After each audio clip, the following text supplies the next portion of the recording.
เอาซะขอสบายดีเนาะอันนี้มันตอนเช้าอยู่ประเทศแคนาดาอยากมาแบ่งปันโดยเฉพาะเป็นเรื่องการพัฒนาของด้านพลังงานไฟฟ้าอยู่โดยเฉพาะอยู่แคนาดาเป็นแข่งเกเบกกับของสหรัฐอเมริกา การศึกษาตัวนี้กันสิเว้าก็ได้ศึกษามาแต่ดนแล้วแหละบ่แม่นได้มาแต่ประมาณเกือบ2,000ปลายพุ่นล่ะ2004 2005ขึ้นมาเนาะแล้วก็เบิ่งเขาเจ้าเฮ็ดแนวใดในการเฮ็ดตะข่ายของเขาเจ้าการพัฒนาเรื่องการเฮ็ด development ของตะข่ายโดยเฉพาะแม่นได้เอาstudy เก่าๆของเขาเจ้ามาแล้วก็มาเฮ็ดสรุปว่าเขาเจ้าเฮ็ดตะข่ายแนวใดเนาะโดยเฉพาะตะข่ายระหว่างการพัวพันกันสิเว้าแม่น interconnection ระหว่างประเทศอ่าโดยเฉพาะระหว่างแขวงของเกเบกแล้วก็ของสหรัฐอเมริกาและอยู่ในนี้ก็จะมีแขวงของเกเบกกับ Ontario และเกเบกกับ New Brunswick พร้อมกันนี้ก็มีเกี่ยวกับเรื่องของ microgrid คันสิเว้า microgrid อ่EEQ เนาะคือท่านจะไปเห็นที่ซั่นที่ว่าอยู่ในเกเบกนี้ในแขวงเกเบกนี้มันจะมีของ utility ใหญ่ของ Hydro-Quebec แล้วก็มี utility น้อยแม่นEEQ ของอันกลางเนาะเว้าคืนแล้วมันเกี่ยวกับเรื่องมัน study เกี่ยวกับเรื่องre-engineering ของการขยายตัวการพัฒนาการเฮ็ด study และการเฮ็ด research development ของ network สิใหญ่บ่ใหญ่อยากเสนอให้ท่าน ได้ติดตามตืมเน็ตเวิร์กตัวนี้คันสิว่ามันเป็นเน็ตเวิร์กที่ว่ามันแตกต่างกับเน็ตเวิร์กของหลายประเทศโดยเฉพาะท่านจะเห็นระดับของ voltage ของมันนั้นมันสูงสุดของ Hydro-Quebec มัน extra high voltage เนาะมันมี2 voltage สำคัญคือ735 kV 320 kV มันอยู่ใน extra high voltage แล้วมันจะอยู่จัดการใช้ส่วนหลายมัน230 120นี่แม่น high voltage และตัว medium voltage ที่เขาเจ้าใช้ก็25 kV โดยเฉพาะ feeder เพื่อตอบสนองความต้องการคือประชาชนบ่รู้จักโรงงานขนาดน้อยมาจาก substation 120 25 kV 230 25 kV หรือว่า320 25 kV เนาะเอาจะมาเว้าเกี่ยวกับใน study ตัวนี้มันเรื่อง re-engineering แม่นเกี่ยวกับเรื่องเบิ่งคืนว่าคิดรายคืนว่าเขาเจ้าเฮ็ดแนวใดเฮ็ดเป็น benchmark ตัวหนึ่งเพื่อถอดถอนบทเรียนแต่สิเฮ็ด detail แท้มันหลายเนาะเว้าถึงประมาณเกือบ200กว่าเขื่อนแบบสิแล้วก็มีอยู่นี่มันก็มีเกี่ยวกับเรื่องพลังงานลม Wind Power เนาะแล้วก็มีโรงจักรโรงงานขนาดใหญ่ที่ใช้พลังงานหลายแม่นโดยเฉพาะแม่นเรื่องโรงงานอลูมิเนียมของอลูมิเนียม smelter อยู่แคนาดาแท้ๆแม่นโรงงานอลูมิเนียม smelter มันหลายที่สุดเหตุผลก็เพราะว่าเรื่องเสถียรภาพของพลังงานตัวทำอิฐตัวที่2ก็แม่นพลังงานสีเขียวเนาะเพราะว่า Hydro-Quebec เรียกว่า95%แม่นพลังงานสีเขียวแล้ว95-97พุ่นล่ะเนาะมาจากน้ำมาจากลมจึงซั่นสิว่าอยากถอดถอนบทเรียนตัวนี้ว่าเป็นหยังความแตกต่างอันเน็ตเวิร์กของ Hydro-Quebec มันจะแตกต่างกับสหรัฐอเมริกาแล้วก็แตกต่างกับประเทศยุโรปเนาะสิหลายประเทศยุโรปประเทศอาเซียของประเทศ ASEAN country หั้นบางเน็ตเวิร์กมันบ่เดินได้ดีก็มีเหตุผลมันมีเหตุผลที่จะอธิบายเพื่อเฮ็ดคืนก็แน่นอนตัวเองก็ได้ มาเฮ็ดสรุปมันโดยเฉพาะแม่นสรุปเกี่ยวกับเรื่องหยังจะเฮ็ด study ทุกแนวนะเอามันเริ่มต้นจากเรื่องดีไซน์มันเขาห้องมันมี4 phase phase ทำอิฐแม่นดีไซน์ network แล้วต่อมาเอามาเบิ่งเรื่อง load flow ของมันเนาะแล้วต่อมาเบิ่งเรื่อง short circuit แล้วมาเบิ่งเรื่อง protection และท้ายสุดแม่นเรื่อง stability แม่นคันสิเว้าแม่นเสถียรภาพเป็นสิ่งที่สำคัญที่สุดแต่หลีกเลี่ยงเขาฮ้องว่าblackout ภาษาอังกฤษหรือภาษาฝรั่งเขาฮ้อง panne générale เนาะเพราะตัวนี้มันจะเฮ็ดให้มีผลสะท้อนหนักที่สุดเมื่อมันมี blackout กับอยู่แคนาดาก็เคยมีแต่ว่าทุก20ปีบ่ทุก30ปีแต่ตัวเองมาอยู่นี่ก็อาจจะเห็นแต่เทื่อหนึ่งก็คือได้คือยกตัวอย่างมี blackout ภาคส่วนหนึ่งระหว่างอ่โตรอนโตกับสหรัฐอเมริกาผ่าน Niagara Falls เนาะและมีเทื่อหนึ่งมันอันเขาฮ้องว่านั้น storm นั้นเกี่ยวกับอยู่เกเบกนี้โดยเฉพาะ storm เรื่องหิมะเนาะก็มี blackout สำคัญอยู่น่ะเมืองมองก e า l เพราะอยู่เกเบกมันประกอบด้วยหลายเมืองเนาะเมืองที่ใหญ่สมควร blackout ตัวนี้มันสายทางสิมีช่วงลายตกตัว735ก็หักตัวน่ะ230หักเนาะเพราะว่ามันน้ำก้อนมันโอบอยู่สายหลายประมาณเกือบ20เซนติเมตรในเว้าทาง diameter ประมาณ10เนาะมันก็หลายเติบมันก็จึงซั่นเขาจึงเฮ็ดอันแก้ไขคืนเอาอยากมาเสนออ่าเกี่ยวกับเรื่อง re-engineering นี่มันจะเป็น benchmark ก็แปลว่า benchmark คือท่านจะเห็นเนี่ยล่ะ Hydro-Québec อันเขาเจ้าผลิตมีinstall capacity ประมาณเกือบ 50,000 เมกะวัตต์เนาะในนี้มันจะมีส่วนหลายเกือบ Hydro Power Plant เกือบหมดแหละคันสิเว้าจะมี3เขตใหญ่โดยเฉพาะมาแต่ทางเหนือหมดเนาะมี3เขตใหญ่แล้วมีจะย้ายอยู่ทางภาคเหนือที่ว่าสามารถผลิตได้บางเขื่อนเนาะแต่ถึง 5,000 เมกะวัตต์พุ่นเนาะแล้วจะมีเขตหนึ่งที่ว่ามาแต่ภาคเหนือมาแต่พัวพันกับแขวงหนึ่งของห้อง Labrador กับอันนั้นTerre-Neuve หั่นแต่ตัวนี้นี่ตัวหนึ่งแล้วจะส่วนหลายมันเขตภาคเหนือเกือบหมดแล้วก็ให้เข้าใจว่าภาคเหนือมาแต่เบลเยียมบ่มาแต่เบโกโมบ่มาแต่ยกตัวอย่างทางTerre-Neuve อย่างนี้รวงยาวของมันนี่ก่อนสินำมันพลังงานเข้ามาส่วนหลายมันอยากว่าเกือบ 35,000 เมกะวัตต์แล้วล่ะทั้งรวบรวมมาทั้งหมดนี่จะเอาเข้ามาประมาณรวงยาวเกือบพันลักเนาะ1,000 กิโลเมตรประมาณนั้นลงมาก็ศูนย์ที่ว่ามันมีโลดหลายก็เป็นตัวเมืองใหญ่คือมอนทรีออลบ่ออตาวาบ่เกเบกบ่มีหยังอ่า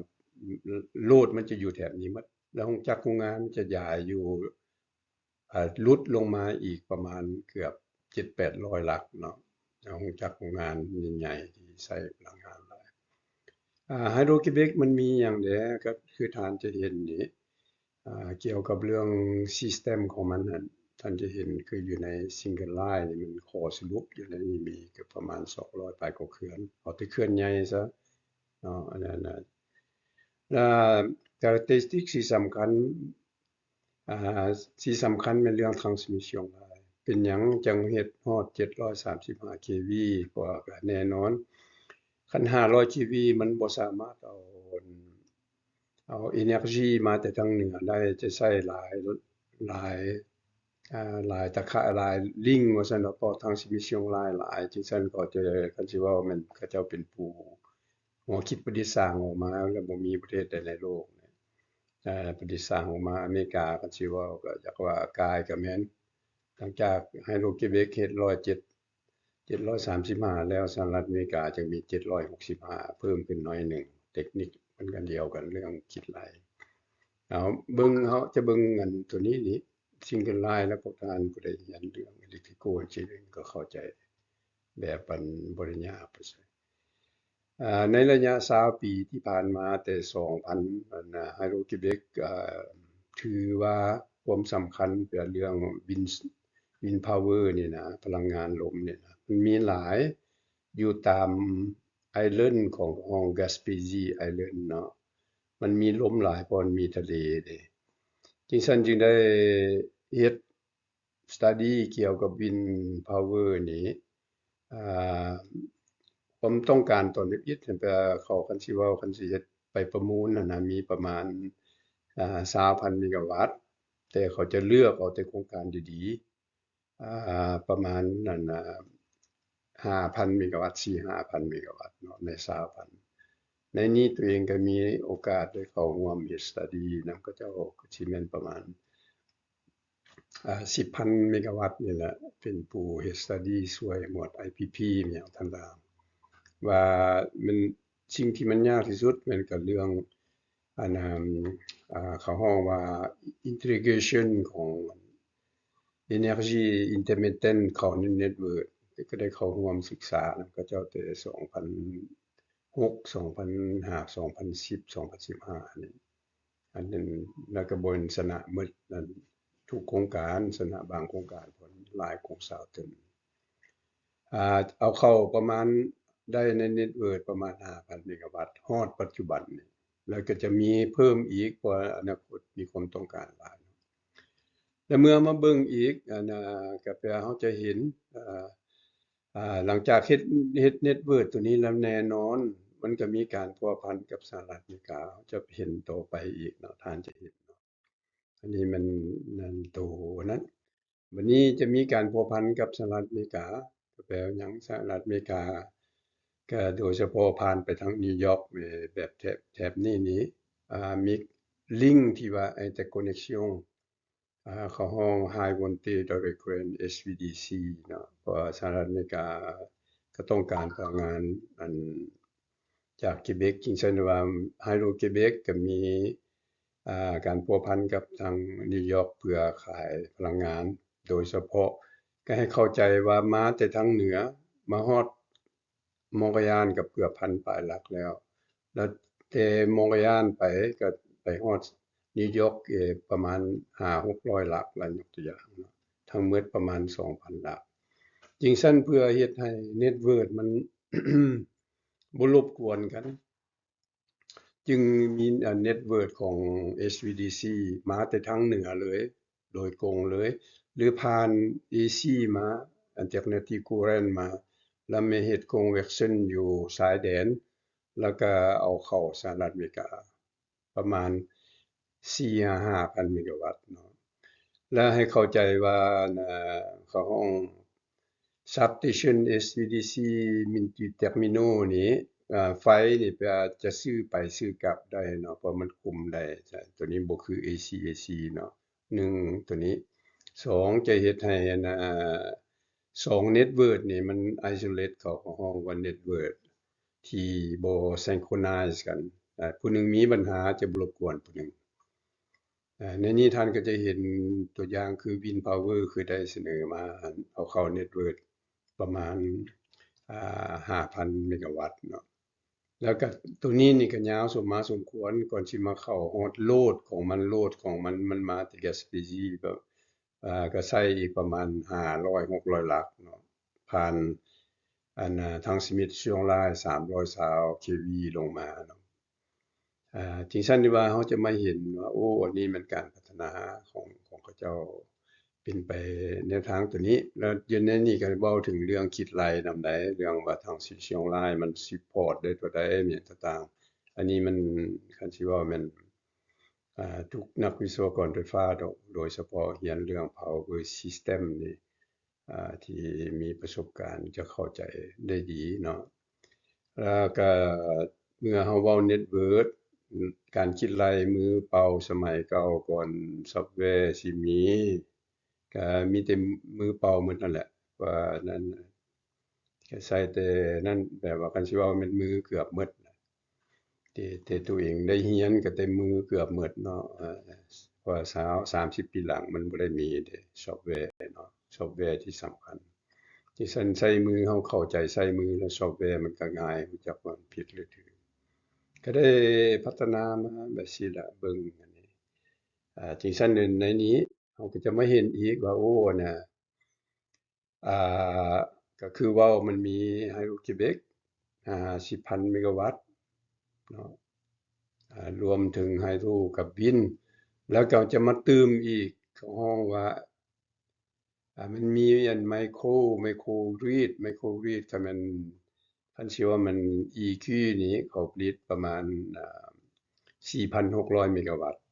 แต่ว่า 4,600 เมกะวัตต์คันสิเว้าแท้หมดนี่ CF มันนี่ coefficient factor มันนี่หรือว่าพลัง factor มันส่วนหลายมันเกือบไฮโดรเกือบหมดเพราะน้ำของมันหลายมีส่วนหลายมัน reservoir เกือบ85-90%แล้ว reservoir เขาประเทศหนาวก็มีสิ่งที่ดีเด้เนาะยามหนาวก็มี snow ตกแล้วก็มันจะทอนเมียนไว้สั่ว snow สิเปื่อยน้ำมันก็มีตลอดที่ซั่นเวพลัง factor มันก็สูงแท้65พุ่นส่วนหลายบางบ่อนพุ่น70คือ wind power พวกท่านต้องเข้าใจว่า wind power นี่มันพลัง factor มันอันนี้ประเทศที่ว่ามีลมแรงและมีลมที่เขาฮ้อง density สูงนี่นะอยู่นี่มันสูงสุดได้35ประเทศร้อนนี่ยากหน่อยหนึ่งเนาะประเทศร้อนลงไปเท่าใดแฮ่งยากเพราะลมมันเบาก็ต้องเข้าใจที่ซั่นตัวเองก็ได้ศึกษามาว่าซั่นเฮาจะมาเบิ่งที่ซั่นที่ว่ามันมีไมโครกริดตื่มใส่ Hydro-Québec ทั้งหมดมัน installed capacity แม่นประมาณ 55-60,000 เมกะวัตต์นี่แหละเนาะแต่โลดของมันเราต้องเข้าใจโลดของ Hydro-Québec นี่มันมี2ซีซันเพราะอยู่นี่ยามหนาวหลายกว่ายามหนาวมันต้องการประมาณ42-43,000 เมกะวัตต์เนาะถึง45แล้วเว้าถึงโลดของ EQ หั่นอีกประมาณ4,000 เมกะวัตต์เนาะทั้งหมดก็สิประมาณ 50,000 เมกะวัตต์ทั้งหมดเนาะโดยเฉพาะยามหนาวบัดยามร้อนบัดตรงกันข้ามเพราะว่ายามร้อนก็คือเฮาก็รู้จักว่ามันบ่ได้ใช้เตาร้อนเด้เนาะเตาร้อนปิดส่วนหลายเรือนมันทุกคนก็มีเตาร้อนเกือบหมดมีหลายนั้นวิธีจึงซั่นที่ว่าตกลงจาก 45,000 มาเป็น25,000 เมกะวัตต์ยามร้อนเนาะไล่ถึงอุตสาหกรรมหนักนำคันสิเว้ายามร้อนก็แปรต่ำลงหลายบัดนี้มาเว้าถึงอันนี้ซะเว้าให้คำคิดคำเห็นเนาะแต่ละเรือนเรือนแต่ละหลังโดยเฉลี่ยแล้วก็ว่าสิเว้าปีหนึ่งก็จ่าย2,500 3,000 เหรียญนี่แหละ 3,000 เหรียญ 3,000 ดอลลาร์นี่แหละต่อเรือนน้อยเด้อนี่เด้อบ่ได้เว้าเรือนใหญ่เด้อเรือนน้อยแบบสิประมาณนี้แต่ค่าไฟอยู่นี่ประมาณ6เซนต์5เซนต์กับUS เนาะก็ยังราคาก็สมมาสมควรเทียบใส่อันแข่งอื่นอยู่ใน study ตัวนี้ก็เว้าก็ส่วนหลายก็เว้าเรื่องไฟฟ้ามันจะคือกันหมดนะเพราะมันเกิดมาได้เป็น100-200 ปีแล้วเนาะแต่วิธีไล่เขาใช้เทคโนโลยีใหม่ซึ่งมี AI บ่ซอฟต์แวร์ที่มีความก้าวหน้าบ่เรื่อง simulation in real time บ่มันจะมี2ซอฟต์แวร์ใหญ่ๆตัวหนึ่งมันซอฟต์แวร์ของ EM มัน EMT Electromagnetics Transient นี้ที่เป็นซอฟต์แวร์ที่สำคัญที่สุดในปัจจุบันนี้และตัวเก่าอันมันก็ฮ้องว่า Phase Modern เนาะเป็น Fundamental เรื่องไหลแต่ตัว EMT นี่ต้องใช้มือใช้บ่ได้ต้องใช้ซอฟต์แวร์เพราะ1ต้องไหลมันไวแต่ตัว PM มันไหลมือได้เพราะมันเรื่อง Fundamental เนาะแต่มันโครงการใหญ่มันก็ต้องใช้ซอฟต์แวร์เกือบหมดตัวเองก็ได้มันศึกษามาแล้วว่าเบิ่งการแลกเปลี่ยนพลังงานก็คือ Quebec กับ USA เนาะแล้ววันนี้จะเว้าถึง Quebec กับ Ontario นะบ่ได้เอาเข้ามาใหญ่โพดแล้วก็ Quebec กับแขวงหนึ่งอีกที่อยู่ข้างกับ New Brunswick ส่วนหลายมันจะเรื่อง interconnection มันจะแม่นเรื่องHVDC หมด High Voltage Direct Current หมดเนาะ แล้วไปทั้งอันNouveau Brunswick กับ SVDC เหตุผลก็คือเว้ากับแต่ต้นหั้นแม่นบ่ให้ผู้ใดรบกวนกันนะคือ Ontario ตกเนาะรัฐใหญ่ที่สุดตกก็จะบ่รบกวน Quebec แล้วรัฐน้อยตกก็จะบ่รบกวน Quebec มันจะตัดออกเลยเพราะมัน desynchronize เกี่ยวกับเรื่องทุกสิ่งทุกอย่างอยู่นี่เป็นสิ่งที่ตัวเองตื่มแล้วก็ทานก็จะเห็นการผลิตเนาะในเรื่อง integration ระหว่าง2 network คือได้สรุปมาหันก็แปลว่ามัน1ก็แม่น Hydro-Québec สมกับEQ ของอันกังEQ นี่เกิดขึ้นได้ย้อนหยังย้อนว่ามีการพัฒนาเรื่องโรงงานอลูมิเนียม smelter หลายมี6โรงงานใหญ่เนาะอยู่ Quebec 6โรงงาน7โรงงานใหญ่ว่าซั่นเอาไปแต่ว่าของ EQ นี่มีประมาณ6เนาะแล้วมีผู้อื่นอีกที่นอกจากเน็ตเวิร์กของ EQ มี3โรงงานเนาะรวมทั้งหมดมันผลิตได้ประมาณ3ล้านต้นประมาณ3ล้านต้น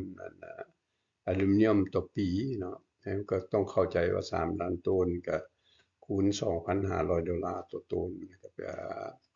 การค้าขายมันก็ประมาณนั้นวันนี้เรื่อง capacity install capacity ทั้งหมดก็ประมาณ66นี่แหละ66,000 เมกะวัตต์เนาะสำหรับประชากรที่มีประมาณ7ล้านหา7ล้านหาแล้วก็ยามวินเตอร์ปีกมันก็สูงสมควรอันนี้เว้าเรื่องinstantaneous power เนาะทุกครั้งที่ว่าเหตุการณ์ศึกษาเนี่ยจะต้องสมเทียบเกี่ยวกับเรื่องการพัฒนาเศรษฐกิจของระหว่างประเทศของแขวงนี้กับแขวงองตาริโอกับแขวงอื่นๆเนาะให้เข้าใจว่าพลังงาน 1,000 เมกะวัตต์นี่คันขายซื่อๆนี่ได้แต่ประมาณ250 300 ล้านต่อปีแต่ว่าเอาพลังงานนี้มาเปลี่ยนเป็นอุตสาหกรรมมันจะตกประมาณ10-20 บิลเลียนเนาะ10-20 บิลเลียนต่อปีเนาะจังซั่นว่าเฮ็ดแนวใดพลังงานที่มีได้ถ้าเอามาใช้เป็นผลิตให้มีอุตสาหกรรมบ่มีการปรุงแต่งเขาฮ้องว่ามันมี3 phase transformation เนาะ first phase ของโรงงานของ first transformation ก็จากไฟฟ้ามาเป็นอลูมิเนียมเป็นก้อนแล้วอลูมิเนียมมาเป็นแท่งน้อยๆแล้วหลังจากแท่งน้อยๆจะมาเป็นอัน third transformation ของห้องว่านั้นเป็นกระป๋องบ่มีหยังต่าง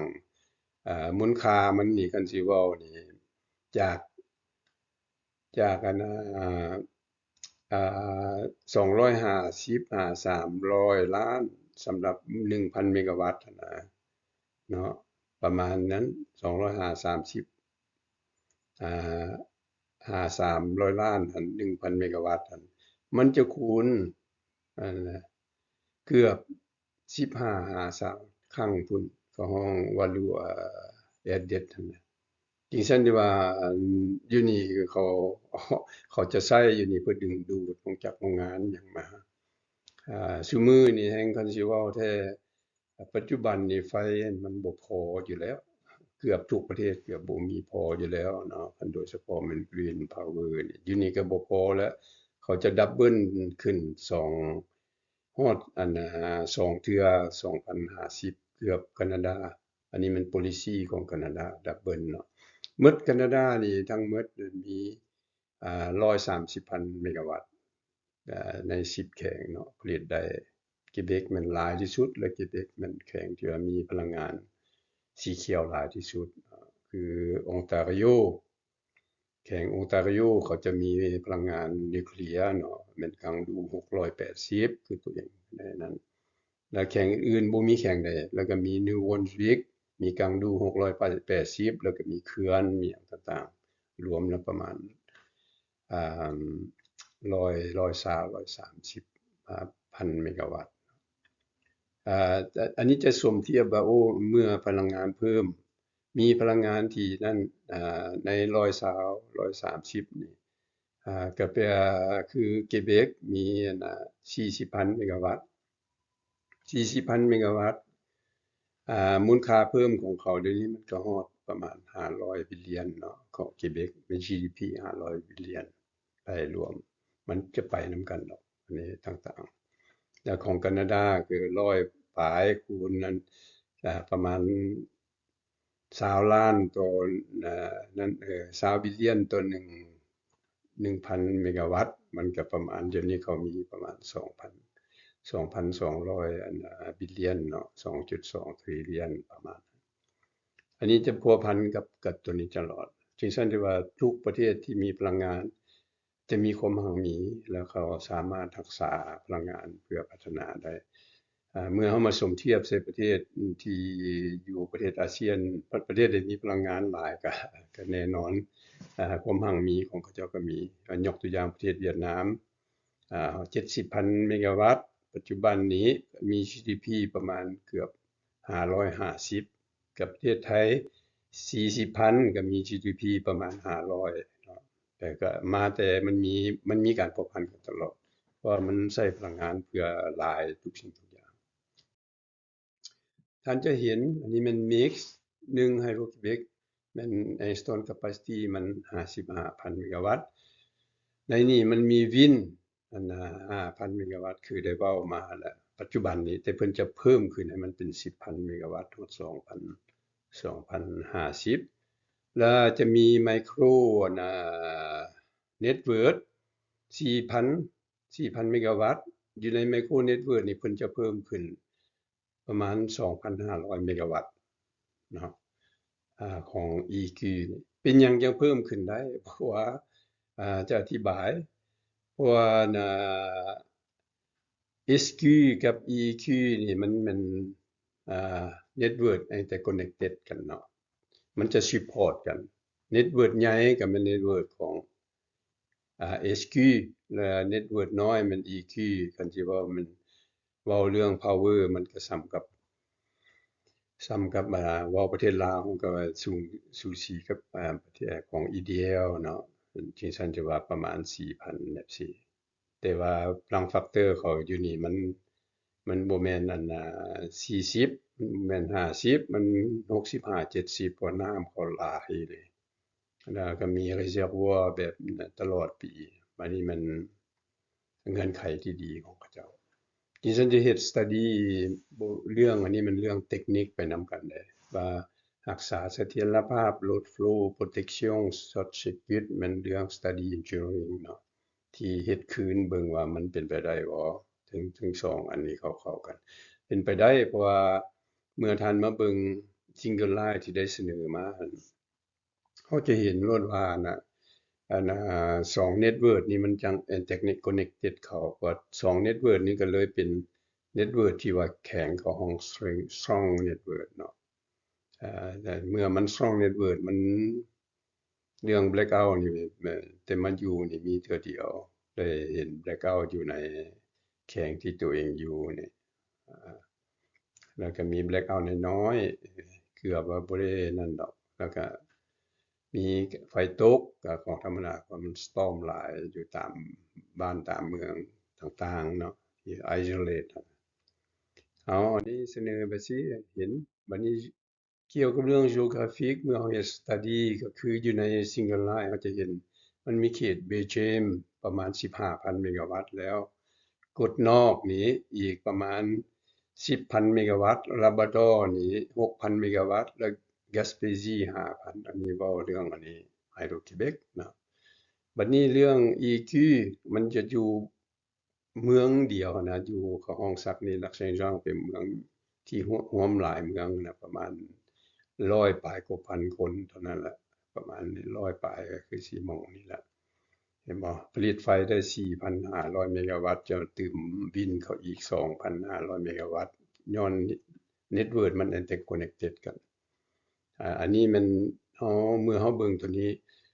4เขตนี่ที่อยู่ทางเหนือเนี่ยให้เข้าใจว่าจำเป็นมี transmission line เอามาเข้ามาฮอด Montreal หรือว่ามาฮอดเมือง Quebec เมืองใหญ่ๆแบบซี้เนาะประมาณ1,000ปลายกว่าลัก พันปลายกว่าลักคือเฮาสิมาใช้ระดับโวลเตจนั่นน่ะ500 kV มันบ่ได้มันได้ใช้หลายเนาะหลายสายขนานกันเพื่อ1เรื่องสิ่งแวดล้อมหยังเขาจะใช้ HVDC แล้วก็สม AC 735 kV อันนี้มันไล่มันคือกันหมดดอกทางชีวิตเชียงรายเราก็จะเห็นคันสิเว้าทางเชียงรายมันก็ดับเบิลเซอร์กิตหมดนั่นล่ะ735 320 230แล้วก็ห้องอันนี้บัดนี้คันมาเว้าเรื่องเน็ตเวิร์กของเขาเจ้ามันสตรองเนาะ North to South Corridor มันสตรองอีหลีเน็ตเวิร์กตัวหนึ่งตกมันจะสามารถซัปพอร์ตได้หมดเนาะเพราะเขาเฮ็ดมาเพื่อซัปพอร์ตได้หมดบ่ให้มันไฟฟ้าตกว่าซั่นดอกก็จึงซั่นว่าต้องคิดหลายตัวนี้ตื่มบัดนี้โลดที่สำคัญที่สุดความต้องการของสำคัญที่สุดก็แน่นอนเมืองใหญ่มอนทรีออลประมาณ3ล้านคนเนาะทั้งหมดมี7ล้านห้าเกเบกประมาณล้านปลายซักนี่ก็ประมาณคือเว้าน่ะมันอุตสาหกรรมใหญ่อลูมิเนียมสเมลเตอร์อยู่หันประมาณ 4,000 ปลายแล้วก็โลดอุตสาหกรรมส่วนหลายอยากเว้าว่าประเทศที่ว่าพัฒนามันจะโลดอุตสาหกรรมหลายก่อนอยากเว้าถึงหม้อง65พุ่นแหละ70พุ่นแหละ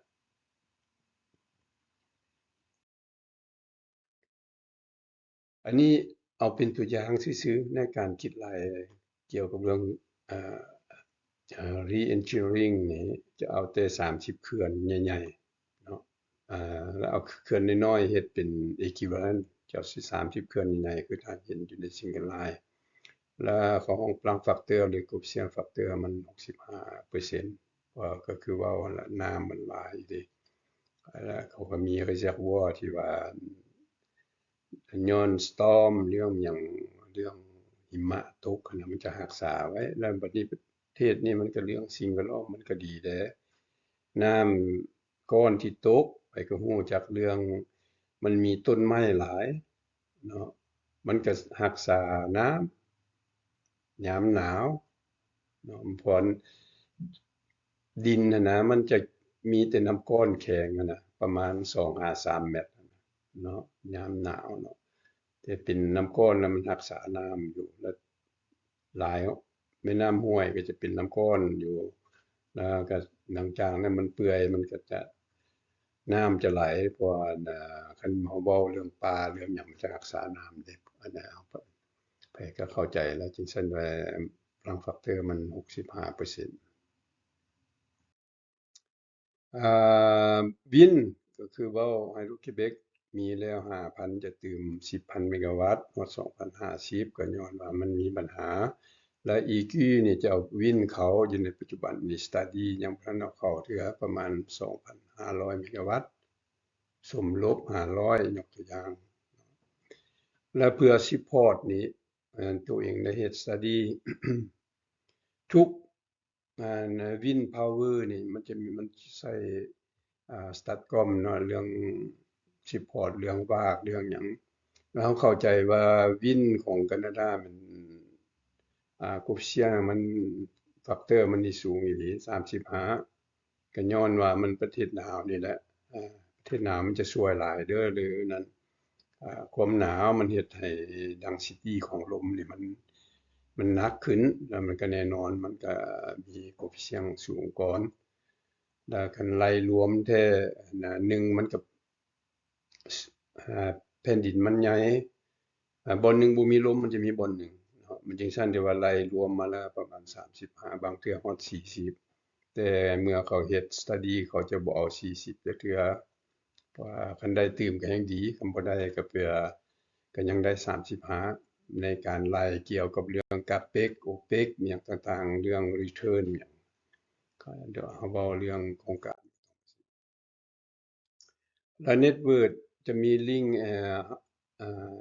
HVDC ลิงก์กับ USA เนาะจาก Hydro-Quebec USA ส่วนหลายก็ไปทางนิวยอร์กพี่เพราะไฟเขาขาดเขินแล้วก็ไฟอยู่นี่มันก็ถือก่อนอยู่สหรัฐอเมริกาแล้วก็นั้นจึงซั่นว่าเหตุผลก็ว่าได้จำนวนหนึ่งก็บ่ได้หลายแต่นะ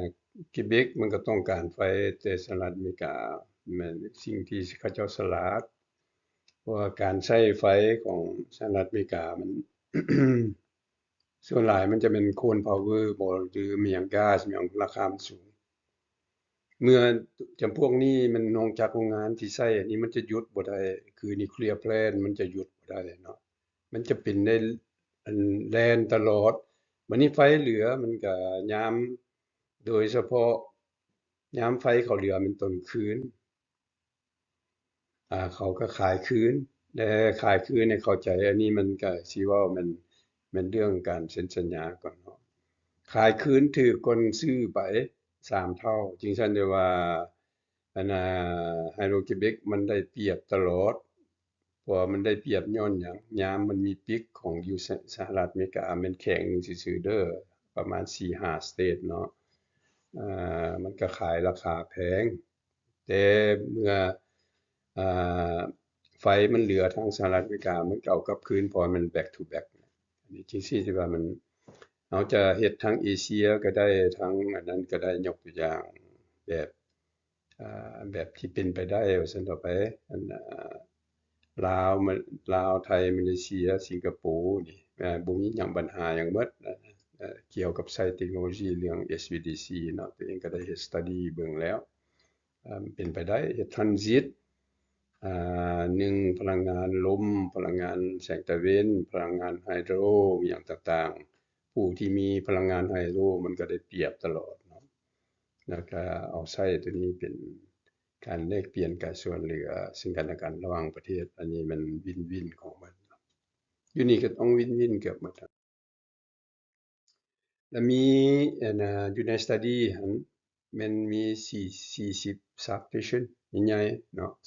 230 330 230 120ถึง25นั่นจะไปอุตสาหกรรมจะไปใช้ประชาชนมีหยังอันนี้มันเฮ็ดสรุปซื่อเด้อมันเรื่องเลขมันได้ไล่มันอยู่หลายปึ้มหลายหยังที่ว่ามันก็เป็น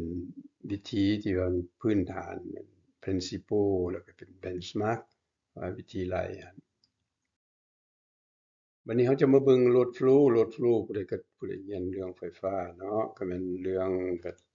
formula Newton-Raphson ว่าหยังก็ต้องเข้าใจแล้วก็อันนี้เว้าขนาดน้อยแล้ว criteria เรื่อง contingency ก็ n-1 นั่นน่ะไฟมันจะบ่ตกเกือบมาตกตัวหนึ่งก็ยังตัวหนึ่งเหลือก็เรื่อง per unit ผู้ใดก็เรียนไฟฟ้าเนาะ ยาม summer ของ Quebec ซื่อๆใช้ประมาณ25,000เมกะวัตต์เป็นยามร้อนแต่ไฟที่ผลิตมันเหลือเพราะแต่เขาแม่น reservoir เนาะแล้วยาม winter ยามหนาวก็ขึ้น42ฮอด45,000พู้นแหละคนที่ใช้ถึงรู้จักโรงงานจึงซั่นที่ว่ามื้อใดบ่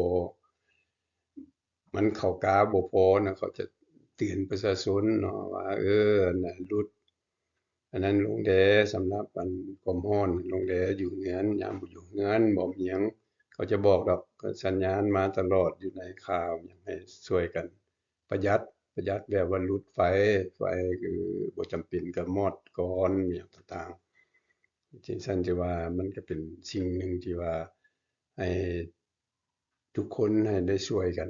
เนาะเพราะว่าคันมันขึ้นกาย42,000 43,000เมกะวัตต์แล้วมันก็ แน่นอนมันจะเฮ็ดให้ตะข่ายอันถูกคันสิว่ามันถูกอันต้องการหลายแล้วมันก็บางเทื่อมันอาจจะเฮ็ดให้ตะข่ายอันเพก็คือทุกตะข่ายนั่นแหละทุก substation หยังที่ซั้นแต่ดีแนวหนึ่งก็ย้อนว่ามันประเทศเขาหนาวเมื่อเราโลดขึ้นไป transmission line มันก็มี transit ได้หลายบ่คือประเทศร้อนเห็นบ่ transformer หน้าที่มันสิร้อนมัน-20สิ-15มันจะเย็น loss มันก็บ่ขึ้นเห็นบ่เมื่อเราหลุดนี่1สายไฟก็หลุดแล้ว loss ก็อันนั้นมันก็มีสิ่งที่ดีแนวหนึ่งฉะนั้นบัดนี้ยามร้อนมายามร้อนบ้านเขามันก็ยังบ่ร้อนปานใดประมาณ20องศาคันเว้า30เนี่ยอาจจะเห็นอยู่ประมาณ20มื้อหรือเดือน30มื้อเนาะปีหนึ่งเนาะก็จึงซั่นเผื่อมันมีเหตุผลที่ดีหลายจะเกี่ยวกับเรื่องพลังงานไฟฟ้ามันจะประหยัดดิ อ่ามองเบิ่ง power flow ก็เป็น north to south เนาะแล้วก็แลกเปลี่ยนระหว่างเขตนี่เว้าเรื่อง flow เนาะมันพลังงานอยู่นี่เขามันบ่มีปัญหาเรื่องคงโทนอยู่แล้วมันบ่จำเป็นนะเพราะว่ามันก็ใช้บัดนี้ออกไประหว่างประเทศก็มี SVDC เกือบหมดแล้วก็บ่มีหยังรบกวนหยังว่าซั่นนี่เฮ็ดอยู่เอเชียก็ได้แต่ว่าเดี๋ยวนี้ ยังบ่ทันมีหลายบอนด์ที่จะเฮ็ดเนาะโดยเฉพาะ SVDC เนาะก็คิดว่าอนาคตเพิ่นก็จะพัฒนานะแต่สิ่งที่อันนี้เพราะเทคนิคเก่าแล้ววันนี้โปรไฟล์ก็เราก็ต้องรู้จักเพื่อรักษาเสถียรภาพแต่735ฮอด25 kV อันโปรไฟล์มันก็ดีหมดแล้วแหละหลังจากไล่หยัง บอนที่บ่อันตอบสนองได้เขาก็ต้องใช้ STATCOM คือโดยทุกวินเนาะ Static Vacuum Compensator Sun Reactor แบบนี้มันเหมือนมันจะอัตโนมัติหมดเลยเนาะหนึ่งก็เรื่อง quality ของ power นี้อันนี้ก็ได้เอาใช้อยู่ในหลายการสิดสอนอยู่หลายโครงการอยู่ที่สิใช้มาที่ซั่นอ่า อยู่บ้านนี้ย้อน transmission line มันก็คือว่านั่นแหละมันยาวเด้ก็จะมี2ขนานเนาะ High voltage 735กับ320เขาจะใช้ series compensation อยู่ในเอเชียนี่ยังบ่ทันเห็นที่ใช้500 kV อาจจะมีแต่ตัวเองยังก็บ่ได้รู้จักอยู่ประเทศอาเซียนเนาะคันใช้ตัวนี้ตื่มใช้500 kV คือยกตัวอย่างเพราะตัวเองเคยเฮ็ดศึกษาของประเทศเวียดนาม แล้วก็เข้าใจเน็ตเวิร์กของ EVN ดีเนาะคัน EVN นี่คือตอนให้สัมมนาอยู่ประเทศเวียดนาม2เทื่อมีนักเชี่ยวชาญอย่างต่างๆเพิ่นใช้500 kV ระหว่างเหนือหาใต้แล้วก็ระหว่างเมืองสำคัญคือยกตัวอย่างทางเหนือก็ทางอันนั้นเนาะทางฮานอยทางใต้มันโฮจิมินห์แล้วมันไกลหลายเด้ประมาณ 1,500 1,600 ลัก เพิ่นยังใช้500 kV เดี๋ยวนี้มันบ่สามารถทรานซิตได้แต่เหนือฮอดใต้บ่ก็มีปัญหาเขาฮ้อง curtailment แต่มันมีขอบเขตของimpedance characteristic เพราะอยู่ประเทศเวียดนามให้สัมมนา2เทื่อก็เสนอให้เพิ่นยกระดับตัวนี้ขึ้นหรือว่าใช้ HVDC เพื่อทรานซิตระหว่างประเทศเนาะลงมาฮอด1,000ปลายลักแล้วก็ใช้ ตื่มอีก1,000ปลายลักก็เพื่อสามารถทรานซิตได้ประมาณ 10,000 เดี๋ยวนี้แต่เดี๋ยวนี้เหนือฮอดใต้มีแต่ได้เพิ่นได้เท่าใด3ล้าน3ล้าน2,000บ่ฮอด 2,000 3,500เพราะ3ล้านมันtransmission line มันไกลแล้วประมาณ3,500 4,000เมกะวัตต์ไฟทางเหนือหลายส่งมาทางใต้บ่ได้แต่ไฟทางใต้หลายบัดส่งเข้าทางเหนือบ่ได้เพราะฤดูของเพิ่นมันแตกต่างกันเด้ระหว่างเหนือกับใต้เนาะ อันนี้ที่ก็ได้เสนอเมืองไทยบ่เรื่อง curtailment มันก็ยังเกือบมันเต็ม capacity ของมันอยู่แล้วเพราะไทยใช้ประมาณ 42,000 เมกะวัตต์แล้วใช้แต่500 kV แล้วทางสิมเชียงรายไกลตึกก็อันนี้มันเทคนิคตื่มดอกอันนี้ประเทศมันตื่มขึ้นมันก็เฮ็ดทางสิมเชียงรายตื่มขึ้นได้บัดนี้มาเว้าเรื่อง loss ก็เมื่อเฮ็ดทุกสิ่งทุกอย่างก็เว้าเรื่อง loss แล้วเนาะ ก็คือไล่ทุกทางสิมันจะมี loss ของเขื่อน loss ของ transmission line loss ของ distribution รวมทั้งหมดประเทศที่เก่งปัจจุบันนี่นะเขาจะบ่ให้มันกลายประมาณ 10% เนาะเกี่ยวกับเรื่อง voltage drop เนี่ยมันตัวนี้พอ transmission line generation มันเก่งที่สุดประมาณ10 12เนาะเราก็เข้าใจว่า10นี่ก็ทุก100ล้านได้เขาก็เสีย10ล้านคันเราเสียหลายกว่านั้นก็แน่นอนตะข่ายเรามันบ่ถูกตามมาตรฐานอันนี้เว้าของแข็งที่ตัวเองอยู่ที่ศึกษาเพื่อยกระดับ loss ตัวนี้ทีนี้เขาเจ้าเก่งหลายประเทศเก่งหลายเนาะคือ loss distribution เดี๋ยวนี้มีแต่4ครึ่งเด้ออยู่ Quebec นี่เด้อเห็นบ่ไล่ใส่ transmission แล้วก็ไล่ของมันโดยเฉพาะมัน transmission อีกประมาณ3 4ก็หมดทั้งมวลประมาณ7-8อันนี้ก็ acceptable เพราะมันเทคนิคอยู่แล้วแต่ว่าหน้าที่สิเสีย20ล้านหรือ18ล้านเสีย8ล้านอันนี้มัน8ล้านมันของ เรื่องเทคนิคมันของธรรมดาหลีกเลี่ยงบ่ได้ดอกคือ4ครึ่งนี่แปลว่าหลีกเลี่ยงบ่ได้เอ่อสำหรับ distribution อันนี้จริงๆว่าเฮ็ดแนวใดเพื่อเฮาประหยัดเรื่องพลังงานก็เพื่อบ่ให้มันมี loss หลายก็คือกรณีที่ว่ามันโดยเฉพาะแม่นเขาฮ้องว่าweak system อันนี้เว้าแคนาดาเป็น strong system เนาะ strong system แปลว่า network เขามันเฮ็ดถูกตามสแตนดาร์ดนั่นน่ะก็คือหลายประเทศในเอเชียได้บ่แม่นแต่ประเทศนี้ได้คือประเทศเวียดนามนี่เพิ่นก็เฮ็ดถูกดีเนาะก็เคยบริษัทเก่าก็เคยได้ศึกษาเกี่ยวกับประเทศเวียดนามมาเป็นโครงการใหญ่คือโครงการอยู่โฮจิมินห์ซิตี้แล้วก็อยู่ฮานอยหั่นก็แต่ละเมืองใหญ่ๆทั้งเหนือทั้งใต้นี่สมัย1996 52,000กันแต่ละเมืองมันก็มีประมาณ5ล้านปลายแต่กี้เดี๋ยวนี้มันหลายแล้วเพราะประชากรขึ้นฮอด110ล้านแล้วแน่นอนมันก็พัฒนาหลายแต่สมัยเก่ามัน93 52,000ประชากรก็ยังบ่หลายดิฉันเพิ่น study ของเพิ่นเฮ็ดได้ดีหลายแล้วเดี๋ยวนี้นี่คันสิว่าแม่นเรื่อง performance นี่สูงที่สุดหนึ่งในประเทศ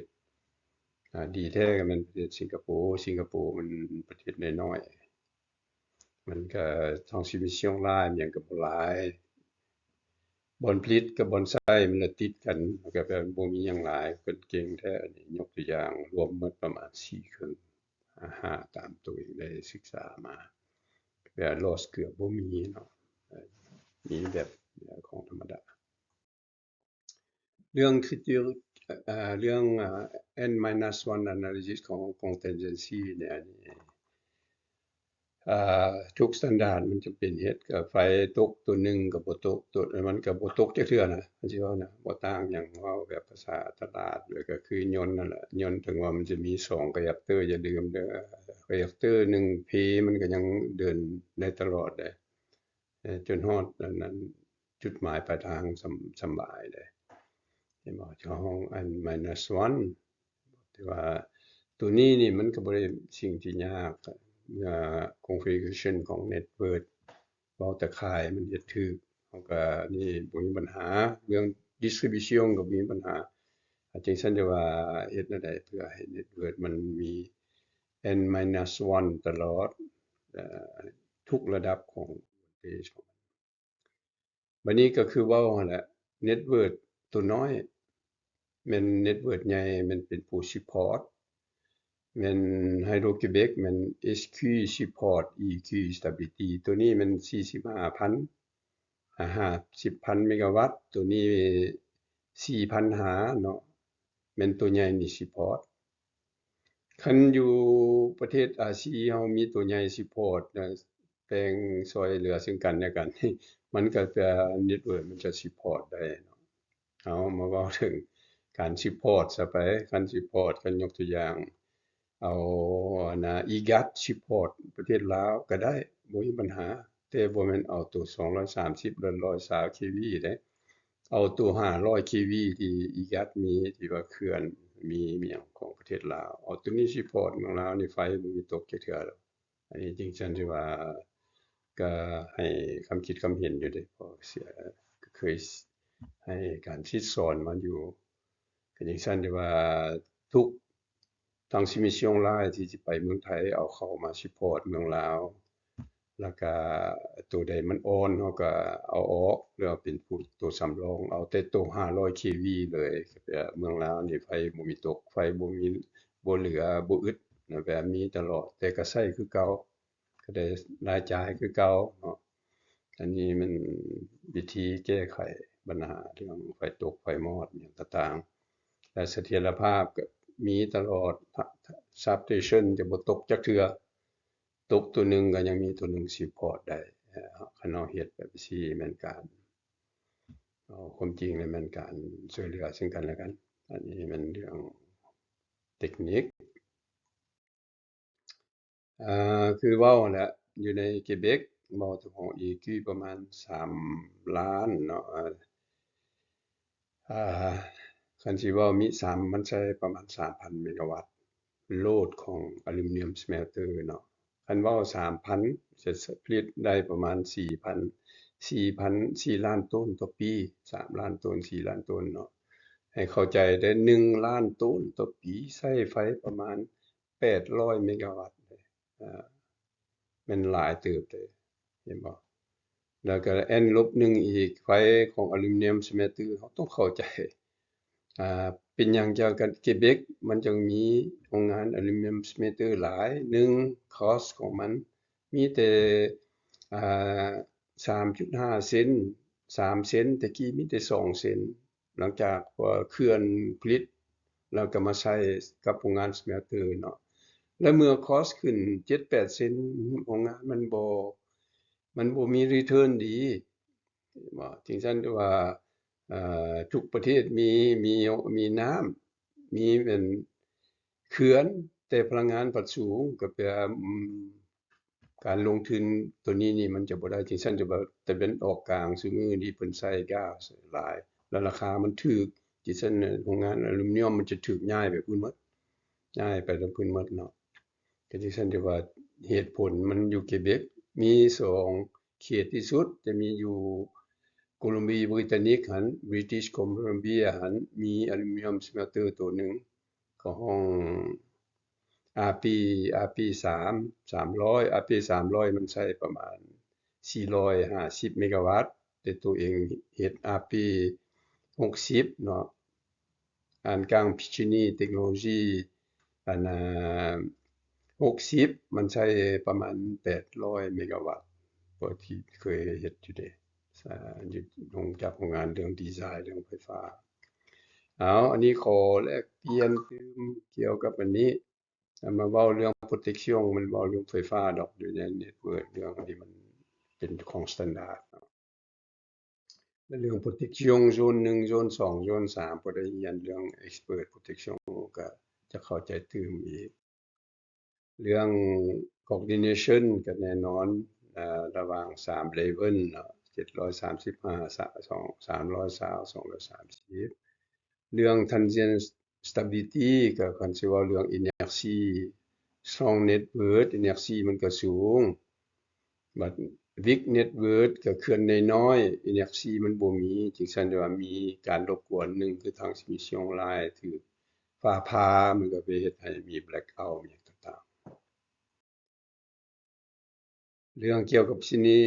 ไฟออกหรือไฟตกอิหยังต่างๆอันนี้มันเรื่องนั้นดอกเรื่องแก้ไขปัญหาบัดท้ายสุดแม่นเว้าสรุปก็เพื่อเฮ็ดแนวใดอยากให้เน็ตเวิร์กมันแข็งก็ต้องใช้เน็ตเวิร์กแข็งเข้ามาช่วยเรื่องตัวนี้มันของเรื่องเทคนิคอยู่แล้วแล้วก็การคิดไล่แบบสแตนดาร์ดมันบ่ได้ยากเนาะแม่นการสร้างตะข่ายพุ่นว่าเราจะสร้างตะข่ายจั่งใดกันก็คือยกตัวอย่างประเทศลาวนี่ก็เคยเว้าอยู่แล้วก็คืออยู่นี่ก็เว้าอยู่นี่เว้าก็คือประเทศแอฟริกหมู่เกาะหยังก็รู้จักว่าประเทศเขาก็พัฒนานี่คันสิเว้านี่ยังมีปัญหาหลายอยู่ว่าเน็ตเวิร์กเขามันบ่แข็งเห็นบ่ประเทศแคนาดามันแข็งประเทศฝรั่งประเทศไทยประเทศหยังก็หลายประเทศเวียดนามก็แข็งดิฉันว่าการพัฒนามันก็สะดวกกว่าคือไฟตกนี่ห้อยdata center นี่บ่นั่นนี่คืออลูมิเนียม smelter ตก4ชั่วโมงนี่ได้ทิ่มเพราะมันจะแข็งหมดเนาะหรือว่า70%ต้องได้เปลี่ยนหมดนะเพราะเมื่อมันแข็งแล้วก็แปลว่าจำเป็นได้เปลี่ยนเข้าห้องเป็นปลดลายหั่น ปลดลายมันเปลี่ยนมันบ่ง่ายๆต้องเอาออกแล้วเอาตัวใหม่มาให้เข้าใจเพื่อสิเฮ็ดCOD ของอลูมิเนียม smelter นี่ใช้2ปีนะหลังจากแล้วนะต้องเอาตื่มใส่เทื่อละปลดลายประมาณเห็นบ่ประมาณปีจึงฮอด maximum production แต่จริงซั่นที่ว่ามันมีความสำคัญหลายที่สุดเกี่ยวกับก่อนจะเลิกเท่านี้นี้เพื่อหลังจากแลกเปลี่ยนความคิดความเห็นเนี่ยจะมาเว้าเรื่อง performance ของ utility ที่ตัวเองศึกษาเบิ่งเรื่องกับเรื่อง management เรื่องการสร้างทีมเนาะเวิร์กของ utility ที่สำคัญที่สุดที่เอาแต่บางประเทศซื่อๆเนาะ แล้วมา qualify เรื่องเกี่ยวกับเรื่องอ่าเครดิตคันสิเว้าเรื่องนั้นคะแนนของแต่ละประเทศของแต่ละ utility ที่ผู้ประกันการลงทุนต่างๆนี่เราจะเห็นของประเทศเอเชียและของประเทศแคนาดาประเทศยุโรปและประเทศสหรัฐอเมริกาว่าตัวใดมี performance สูงที่สุดเมื่อมี performance สูงที่สุดผู้จะมาลงทุนมันก็รู้จักว่ามันจะได้กำไรอันนี้จะเสนอให้เพราะว่าตัวเองเฮ็ดสรุปเบิ่งว่าตัวใดมี performance สูงมาเอาตัวอย่างของเกเบกซะก่อนจะไปเนาะperformance สูงมีตัวใดแหน่จะมาเบิ่งบางอันจะมาเอาของไฮโดรเกเบกแต่ละปีก็คือท่านเห็นมันจะผลิตทั้งหมดว่าเป็นพลังงานเนาะประมาณ200200,000 กิกะวัตต์เนาะเห็นบ่แล้วเฮามาคูณประมาณ60เฮาก็รู้จักว่ามันได้จักบิลเลียนเห็นบ่แล้วอยู่ในนี้สิ่งที่สำคัญที่รัฐบาลต้องการก็จะเอาแต่ dividend หลังจาก profit แล้วมี dividend แล้ว dividend จะแบ่งครึ่งหนึ่งมันให้รัฐบาลเอาไปพัฒนาและครึ่งหนึ่งให้ utility คือไฮโดรเกเบกเป็นผู้รักษาเมียนเพื่อพัฒนาต่อเนาะเพราะมัน state owner เด้ของไฮโดรเกเบกบ่ต่างหยังกับประเทศลาวคือประเทศอื่นๆเนาะเขาจะมาให้เบิ่งอันนี้เพราะตัวเบิ่งโดยเฉพาะเรื่อง performance ของ utility ต่างๆอันนี้เมื่อมาเว้าตัวนี้เอามาเบิ่งเรื่อง performance จะสมเทียบเอาเอเชียมาสมเทียบเนาะก็คือเห็นนี่แหละไฟที่เอเชียกับแข่งเกเบกนี่บ่มีหยังแตกต่างหยังกันปานใดเนาะการผลิตก็บ่ได้แตกต่างหยังกันปานใดเนาะinstall capacity อยู่นี่ประมาณ50ปลาย60ประเทศเวียดไทยก็ประมาณ50,000 เมกะวัตต์เนาะ install ได้นี่ให้เข้าใจเนาะอยู่นี่ก็ผลิตได้ประมาณ200ปลายเทราวัตต์เนาะประเทศอันนี้2ประเทศนี้คือกันขนาดแข่งหนึ่งกับประเทศไทยเนี่ยเนาะประเทศไทยมี70ล้านเดี๋ยวนี้มัน8ล้านให้เข้าใจอันนี้แล้วการผลิตนี่คือกันเลยอันนี้นะแม่นบ่คือกันแล้วเฮาบ่เทียบซะประเทศฝรั่งเพิ่นประเทศใหญ่ใช้ไฟหลายสิบ่เราจะเห็นว่าประเทศใช้ฝรั่งมี120,000 เมกะวัตต์เพิ่นผลิตไฟที่มาใช้ประมาณ500 เทราวัตต์เนาะเห็นบ่อันนี้เขาจะมาเบิ่งว่าโอ้มันเขาเฮ็ดกันแนวใดอันนี้มันเรื่องเขาฮ้องว่า study technical economic ว่าซั่นเถาะโดยเฉพาะเป็นเรื่อง economic เนาะและเทคโนโลยีของแต่ละอันและการผลิตของแต่ละอันมันแตกต่างมันมาจากsource ของผลิตนั่นแหละก็เช่นซั่นว่าเกเบกมันหาเกเบกมันน้ำและตัวต่อมาอีกอันก็มันตัวจะประกอบหลายมีน้ำไฟมาจากประเทศลาวไฟที่ผลิตแล้วก็ LNG แล้วก็ Coal Power Plant แล้วก็ไฮโดรของเขาเจ้าก็มีประมาณ 10% เนาะบัดนี้ประเทศฝรั่งเราก็จะเห็น EDF Electricité de France ก็เราจะเห็นว่าก็ส่วนหลายมันก็มีน้ำมีวินมีโซลาร์แล้วก็มี Nuclear Plant แม่นบ่อันนี้เสนอวันนี้มาเบิ่งตัวต่อไปอีกการบริหารต่างๆนี่นะตัวใดที่มี performance สูงจะถือกับ Moody บ่หรือ Standard & Poor's บ่หรือองค์การ Fitch บ่เป็นผู้ให้คะแนนเราจะมาเห็นเด้อท่านจะเห็นอันนี้เป็นภาษาฝรั่งเด้อเต็มให้บ่ตัวนี้นี่5ดาวเนาะพลังงานสีเขียวตัวต่อมานี่4ดาวของประเทศไทยก็บ่ขี้ร้ายเด้เป็นตัวอย่างที่ดีเลยจังซั่นแล้วของประเทศฝรั่งเนาะก็ประมาณ4ดาวคือกันแต่เกเบกนี่มัน5ดาวเป็นการอันนี้มันคะแนนขององค์การนานาชาติเกี่ยวกับเรื่อง Finance มีหยังเอาให้เด้ บัดนี้มาสุ่มเทียบระหว่างประเทศอันนี้ท็อปสำหรับ utility อยู่ในโลกนี้ก็เพิ่นสิเอาหมดดอกเอาแต่บางอันมาเบิ่งซื่อๆเด้อแต่ว่าบ่ได้หมดเด้อเขาจะเบิ่งคะแนนของเขาเจ้านะท่านก็จะเห็นเนาะการผลิตแต่ละปีแต่ละวัตเตอร์พลังงาน installed capacity เขาจะเห็นแต่ละที่คะแนนที่ได้ให้เนาะคือ EDF ก็ต่ำกว่าของ Hydro-Québec Électricité de France บัดนี้ของประเทศไทยก็ต่ำกว่าของอ่าของ Hydro-Québec และของ EDF แล้วก็ประเทศสหรัฐอเมริกามันคันสิเอาแท้มันก็บ่เก่งปานใดอันนี้น่ะผลกำไรมันก็บ่ได้เนาะแล้วก็จะมาเบิ่งประเทศจีนว่าประเทศจีนท่านก็จะเห็นโอ้ใช้ไฟบ่ให้เว้าแล้วก็หลายแท้เนาะ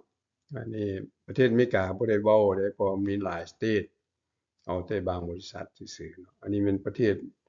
อ่าจีนอันนี้ประเทศจีนมันบ่มี utility อื่นมีแต่ utility ใหญ่บ่เว้าถึงแท้มันเกือบพันกายพันนั่นกิกะวัตต์อีกเนาะเว้าเรื่องเทรานี่6,000 เทราวัตต์กายตัวนี้อีกมันใช้พลังงานหลายจริงซั่นเราจะมาเบิ่งโอ้น่ะอันนี้ของฝรั่งอันนี้เขตหนึ่งของฝรั่งที่ว่ามันเป็นภาคส่วนหนึ่งของฝรั่งเขาจะมาเบิ่งตัวนี้เขาก็เป็นการศึกษาเรื่องเกี่ยวกับเรื่องcomparison ของ credit rating เมื่อ utility มันเดินดีมี performance สูงถูกให้นดขององค์การสำคัญที่สุดเกี่ยวกับเรื่อง credit rating นี่เขาจะรู้ว่าการไปยืมเงินของเขาเจ้านี่นะมันคือดอกเบี้ยนี่ต่ำแท้อีหลีแล้วผู้ใดก็อยากนั้นเนาะอันนี้เว้าแต่ Hydro-Québec เนี่ยเอายังเว้าตัวของ IPP ยังมีอีกได้อยู่ Quebec นี่อยู่แคนาดายังมีหลายเนาะแต่ก็จริงซั่นจะว่าเฮ็ดในเรื่องการบริหารนี่ก็มันก็มีวิธีมันเนาะเพราะการจัดของแต่ละ utility มันแตกต่างกันอันนี้ตัวเองก็ศึกษาเรื่องโดยเฉพาะเรื่องของโดยเฉพาะมันHydro-Québec นี่แต่มันเริ่มต้นมาฮอดปัจจุบันนี่ประมาณเกือบ60ปี50ปลาย60ปีเนาะเบิ่ง history ของมันตัว history ของเขาเจ้านี่ที่ว่าให้คิดว่าให้มหาวิทยาลัย Harvard กับ MIT เอาไปศึกษาว่าเขาเฮ็ดแนวใดมันจังการพัฒนาของเขานี่มันคันสิว่าตอบสนองได้ดีนะเนาะจนว่าไปเป็นหลายบ่อนจะเป็นเรื่องstudy เกี่ยวกับเรื่อง economic ของ Hydro-Québec นี่อยู่ใน Harvard เกี่ยว history เรื่อง performance เรื่องต่างๆอันนี้ก็ตัวเองก็อยู่ในนี่นำเขาก็เคยได้เฮ็ดเวียกนำเขาก็ได้เรียนนำเขาเรื่องดีไซน์เอามาฮอดนี้ก็คิดว่าน่าสมมาสมควรแล้วก็คันมีโอกาสอันนี้เว้าเรื่องเทคนิคแล้วก็เรื่องเศรษฐกิจเพื่อให้อ่าสามารถแลกเปลี่ยนกับคิดความเห็นว่าเฮ็ดแนวใดเราจะให้ utility เรามี performance สูงสามารถยืมเงินได้อิหยังต่างๆเนาะเรื่องกฎcredit rating อันนี้มันสิ่งสำคัญสำหรับนักวิศวกรไฟฟ้าต้องเข้าใจตื่มเพราะเฮ็ดธุรกิจก็แน่นอนต้องให้ได้กำไรวันนี้เว้าสรุปท้ายสุดสำหรับแต่ Hydro-Québec ซื่อๆทุกปีเงินที่ผลิตอยู่นี่นะได้กำไรประมาณ3 billion หา4 billion เด้อ3มา4 billion ได้กำไรแล้วกำไรมันจะมาเป็น dividends เนาะเอาออกหมดแล้วมาเป็น dividends dividend ยกตัวอย่าง4 billion ก็ว่าแบ่งครึ่งครึ่งหนึงเอาให้ Hydro-Québec เมียนครึ่งหนึงมันให้รัฐบาลก็เป็นรัฐบาลได้2 billion อันนี้2 billion เพื่อไปพัฒนาแนวอื่น Hydro-Québec 2 billion ที่เหลือก็เพื่อรักษาเรื่องอันนั้นสร้างหรือว่าขยายตะข่ายหรืออิหยังต่างๆอันนี้มันสิ่งที่ตัวเองได้เรียนรู้จากเขาเจ้าขอบใจ